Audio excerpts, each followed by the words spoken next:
On a rainy day, it's rough down, it's really gotta keep on living myself. This is out of love. Heaven knows how it's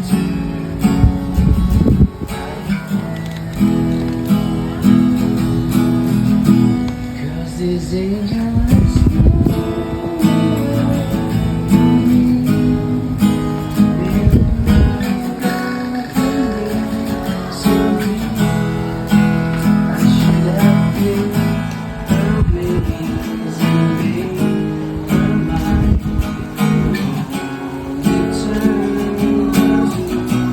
Hi friends! Welcome back to my channel, Mami Chamini Vlog. So for today's video, ayan, nagpa-concert si Papa Eric. And natutuwa ko kasi si Miko, nakikinig sa kanya.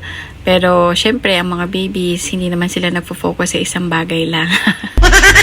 So, there are times talaga na kapag gabi, minsan nanonood lang kami ng Netflix. Actually, yan yung madalas namin ginagawa.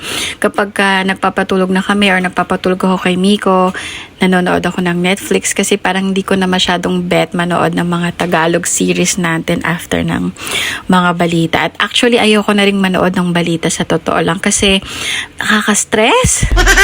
Yung parang napipilitan na lang ako kasi syempre kailangan natin malaman kung ano na ba yung nangyayari sa bansa natin. Pero mostly, no, lahat ng nababalita puro patayan, road rage, pagtaas ng mga bills, pagtaas ng mga gasolina, ganyan. Lahat na lang nagtaas maliban sa sweldo.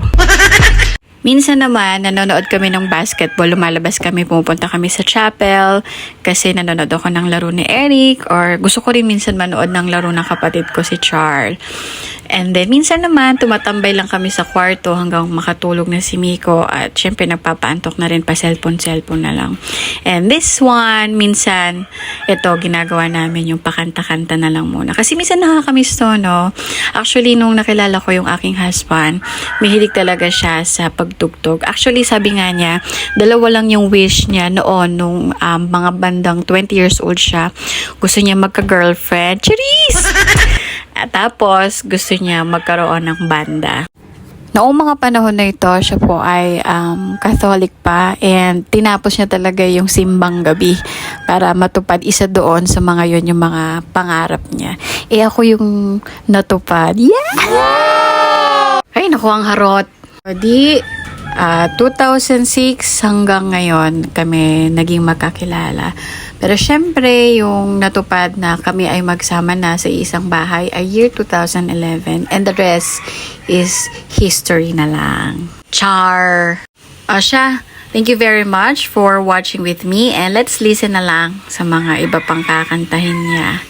So, I hope you watch my video palagi. Bye! Have a great day!